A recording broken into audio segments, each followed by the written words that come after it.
I, 32F, discovered my husband Ronald, 34M, was cheating on me with my best friend Ariadne, 31F, for the past 2 years. I got my revenge by selling his precious car collection, and now everyone is calling me cruel.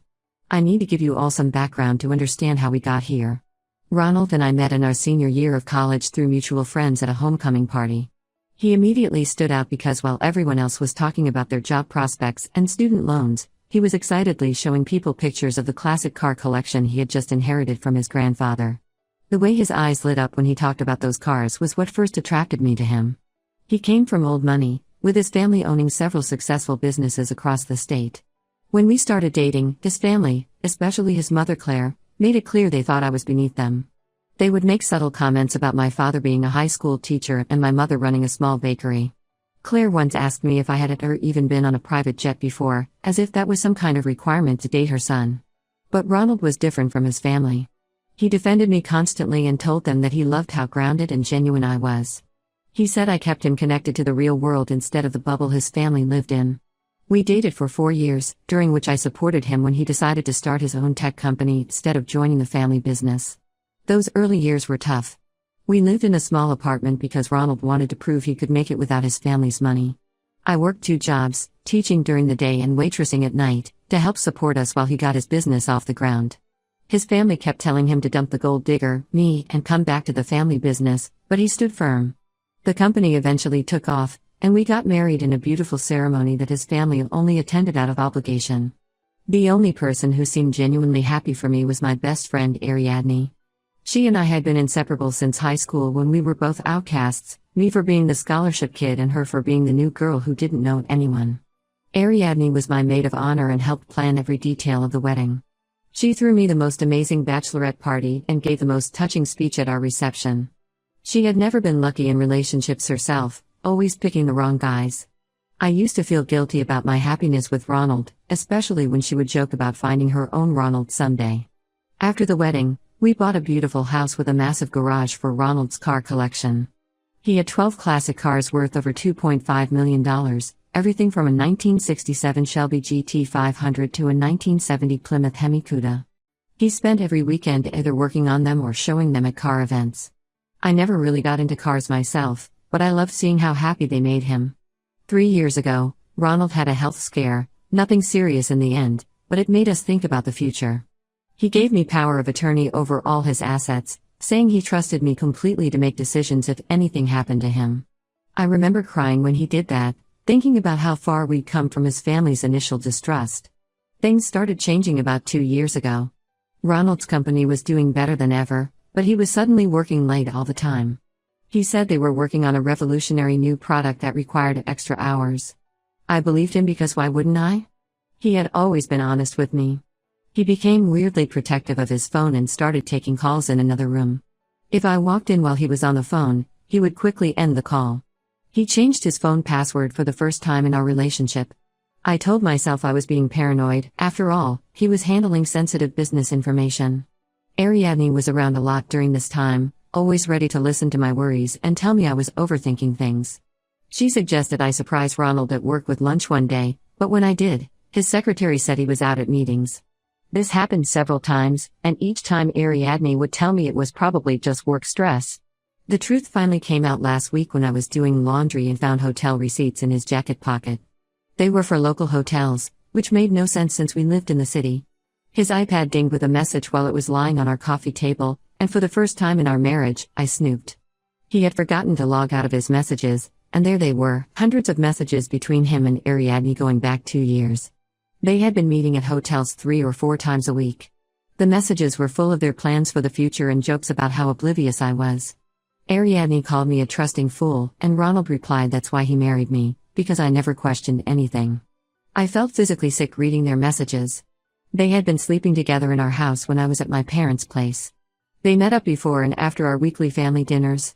The worst part was reading how they would laugh about my total trust in both of them. Instead of confronting them immediately, I decided to hit them where it would hurt most. Ronald's precious cars were his true love. He spent more time with them than with me anyway. I spent a week quietly contacting collectors and specialty car dealers. I had to sell them below market value to move them quickly, but I managed to get about $2 million for all 12 cars. I transferred the money to a new account in my name only, which I had the right to do thanks to the power of attorney he had given me. Then I waited until their next hotel meetup. They were creatures of habit and always met at the same place on Thursdays. I went to the hotel, explained to the manager that I was his wife, and got access to their room. I filmed them together, making sure to get clear shots of their faces. Then I sent the video to his family, his business partners, our friends, and Ariadne's family. When Ronald came home that night, he found empty spaces in his garage and a note that simply said, "I know everything." He went completely insane, calling and texting me hundreds of times. His family is threatening every kind of legal action imaginable, and Ariadne's family won't even speak to her. My own family is divided. My mom and sister say I should have just filed for divorce, while my dad and brothers think Ronald got what he deserved. Some of our friends say I went too nuclear by involving his business partners, but I wanted everyone to know exactly what kind of people they are. Ida for destroying his most prized possession after he destroyed my trust and marriage? Update 1 first, I want to thank everyone for their support on my original post. A lot has happened in the past 2 weeks, and the situation has gotten even more complicated than I imagined. After I sold Ronald's cars, he tried to freeze all our joint accounts, but I had already moved most of our shared money. I left enough to cover our regular bills because I'm not completely heartless, but I made sure he couldn't touch the car money or our main savings. His family is beyond furious. Apparently, several of those cars had been in their family for 3 generations. His grandfather had specifically mentioned in his will that the cars should stay in the family, though legally they belonged to Ronald. Claire, my mother-in-law, showed up at my workplace screaming about family legacy and how I had no right to sell pieces of their family history. My co-workers had to call security to remove her. She kept yelling that I was nothing but a gold digger who finally showed my true colors. The irony of her accusations wasn't lost on me, considering what her precious son had been doing. But the biggest twist in this whole mess came 3 days ago when I received a message from a man named John. He introduced himself as Ariadne's husband. Yes, you read that right. Ariadne has been married for the past 5 years.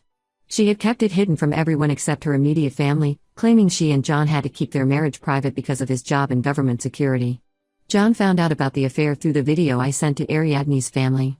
Instead of being angry at me for exposing everything, he reached out to help.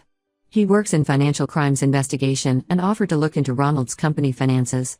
What he found was shocking. Through his investigation, John discovered that Ronald had been systematically embezzling money from his company for the past 2 years. He had set up fake vendor accounts and was transferring company funds to secret accounts. The total amount was close to $3.5 million. Most of this money went towards setting up a luxurious future with Ariadne. He had already bought a beachfront property in another state under a shell company, and there were records of expensive jewelry and car purchases for her. John showed me documents proving all of this, including emails between Ronald and Ariadne planning their new life together. They were going to wait until Ronald's latest project launched, take the company public, cash out his shares, and disappear together. They had even discussed how to make me look incompetent so Ronald could claim I was mentally unstable and get the power of attorney revoked before they left. I forwarded all this evidence to Ronald's business partners and the relevant authorities. The company's board of directors has called for an emergency meeting, and several major investors have already pulled out. The company's stock value dropped by 40% in just 2 days after the news broke. Ariadne finally tried to contact me yesterday. She showed up at my parents' house where I've been staying, crying and claiming that she needed to explain everything. Through her tears, she spun a story about how Ronald had manipulated and pressured her into the affair. She said he threatened to ruin John's career if she didn't comply, and that she was going to tell me everything soon. I didn't believe a word she said, but I let her talk while secretly recording everything on my phone. Her story kept changing. First Ronald forced her, then they fell in love, then she was going to end it but he wouldn't let her. She finally broke down and admitted they had been planning to run away together all along. I sent the recording straight to John's divorce lawyer. Ronald's family tried to negotiate a deal through their lawyers. They offered to forget about the cars and drop any potential lawsuits if I signed a non-disclosure agreement about the embezzlement. They're desperate to keep this quiet because it could affect their other family businesses. I declined their offer. The truth deserves to come out. Claire showed up at my house again, this time much calmer. She actually tried to cry, talking about how this scandal would destroy their family name and begging me to think about Ronald's future. I reminded her of all the times she had called me a gold digger and treated me like dirt. I asked her how it felt knowing her son was the real thief in the family. She left without saying another word. The most surprising support has come from Ronald's younger sister Emma. She reached out to tell me that Ronald had stolen and sold one of their mother's expensive necklaces years ago but blamed it on the housekeeper, who was fired. She said she had always suspected Ronald wasn't the golden boy everyone thought he was. Some of our mutual friends are starting to choose sides. A few have blocked me on social media, saying I went too far by destroying Ronald's company. Others have completely cut off both Ronald and Ariadne, disgusted by their behavior. Most people seem shocked that Ariadne managed to hide a whole marriage for 5 years. I haven't decided if I'm going to press charges about the embezzlement. Part of me wants to let the board of directors handle it, but John says I should pursue it legally since some of that money came from our joint accounts. My lawyer says I have a strong case, but I'm tired of all the drama. Right now, I'm just focusing on moving forward with the divorce proceedings. I'll update again when there are more developments. The investigation into the company is still ongoing, and I have a feeling there's more yet to come out. Update 2: things have escalated far beyond what I ever expected. The investigation into Ronald's company has revealed a massive web of fraud that makes the affair look like a minor issue in comparison. It turns out Ronald wasn't just embezzling money for his future with Ariadne, he had been running an elaborate scheme with fake vendor contracts for years. 3 of his top executives were involved, and they had been siphoning money through a network of shell companies. The amount is now estimated to be closer to $8 million, not the $3.5 million we initially discovered. The scandal hit the local news last week. Ronald's face was on the front page of the business section, and several financial news websites have picked up the story. His family can't sweep this under the rug anymore. Their other businesses are being affected, people are pulling investments, and longtime business partners are distancing themselves. Ariadne has been spiraling since everything came out. She moved in with her sister after John kicked her out and changed the locks. According to mutual friends, she's been telling everyone who will listen that Ronald promised to leave me years ago but kept making excuses. She claims they were truly in love and that I'm just being vindictive because I couldn't handle the fact that Ronald had fallen for someone else. The most ridiculous part is that some of our friends have actually taken her side. My former college roommate Lisa called me to say I should have just filed for divorce like a normal person instead of destroying multiple lives. She said I let my anger cloud my judgment and that selling the cars and exposing the affair to Ronald's business partners was unnecessarily cruel. I reminded her how she felt when her ex cheated on her in college, but she said this was different because Ariadne was my best friend and now both of them had lost everything. Ronald's lawyers are still sending threatening letters about the cars, but my lawyer says they don't have a case. The power of attorney was ironclad and Ronald had explicitly given me authority over all his assets. They tried to argue that the cars were family heirlooms and should have been excluded, but there was nothing in writing to support this. The money from selling the cars is safely invested now. I'm using part of it to start my own marketing consultancy, something Ronald always discouraged because he said it would reflect badly on him if his wife worked for herself instead of staying home or working for his company. Several of his former clients have already reached out to potentially work with me. His mother Claire had a complete meltdown at a charity event last weekend. She started screaming at one of her friends who had just hired me to handle their company's rebranding. She called me a vindictive witch who was trying to steal her son's clients. Security had to escort her out. The video went viral in our social circle, and now even some of her closest friends are avoiding her.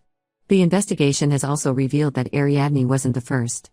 2 former employees have come forward claiming Ronald had affairs with them and then paid them off when they threatened to tell me. He used company money for the payoffs, listing them as consulting fees in the books.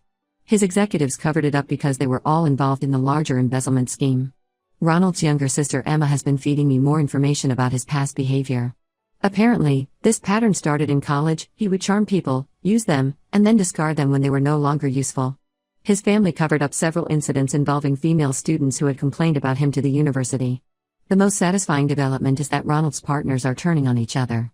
His CFO made a deal with the investigators and provided documents showing Ronald was the mastermind behind everything. In return, he got a written statement from the board that he had been manipulated into participating. Ronald's lawyer tried to claim the CFO was lying to save himself, but the evidence is pretty damaging. Ariadne attempted to contact me again through a fake social media account. She wrote a long message about how she never meant for any of this to happen and that Ronald had promised her a beautiful life together. She said they had planned to get married once his divorce from me was finalized, and she had already picked out her wedding dress. I didn't respond, but I did forward the message to John's lawyer. I've stopped following the news about Ronald's company and the investigation. My therapist suggested focusing on my new business and moving forward instead of getting caught up in their drama. The only updates I get now are from my lawyer, who says both criminal and civil charges are likely coming soon. Some people still think I went too far, but I don't regret anything. They chose to play stupid games, and now they're winning stupid prizes. Update 3: The divorce was finally settled last week, and I can honestly say it was worth every penny I spent on lawyers. Ronald's legal troubles meant he couldn't fight too hard about the cars or other assets. His lawyers advised him to settle quickly to show cooperation before his criminal trial. The prosecutor's office has filed multiple charges against Ronald for embezzlement, wire fraud, and falsifying business records. He's looking at significant prison time if convicted.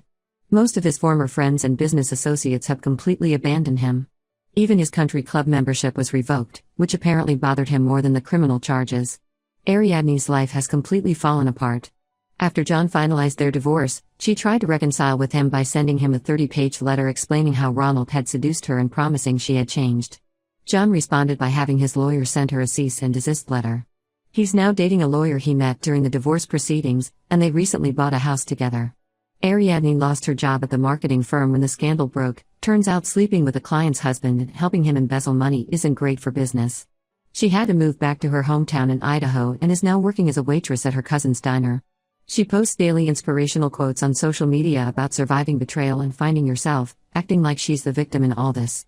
Last week she started a podcast about surviving narcissistic abuse. Apparently, Ronald is the narcissist who ruined her life, not the married man she chose to have an affair with. I used the car money to buy that beachfront property they had been planning to escape to. It's deliciously ironic that I'm now living in the house that was supposed to be their love nest. I've turned it into a beautiful home office for my new business, which has really taken off. 3 of Ronald's former clients signed with me last month alone. Ronald's family still tries to harass me occasionally. Claire sends nasty emails from new addresses every time I block her old ones. She's become obsessed with clearing the family name and even tried to write a book about how I supposedly manipulated and trapped her son. No publisher would touch it, especially with his criminal charges pending. The only family member I still talk to is Emma, Ronald's sister. She's cut ties with her family and is much happier for it. She told me Ronald had been the golden child who could do no wrong, and watching him fall from grace has been eye-opening for her. We meet for coffee sometimes and laugh about Claire's latest dramatic episodes. Some of our old friends have tried to reach out and apologize for taking Ariadne's side initially. I ignore most of them, but I did respond to Lisa, my former roommate. I told her she was welcome to support lying cheaters, but she shouldn't expect me to forgive and forget. She sent a tearful voice message about missing our friendship, which I deleted without listening to fully. I've started dating again recently. Nothing serious, but it's nice to know there are decent men out there. My date last week actually asked for my opinion on things and seemed interested in my business. It was surprisingly refreshing after years of Ronald dismissing my ideas and ambitions. People still occasionally tell me I went too far with my revenge, that I should have just walked away with my dignity. But I walked away with my dignity and $2 million in car money, plus a thriving business and a beach house. I'd say I won this round. For those wondering if I regret anything, absolutely not.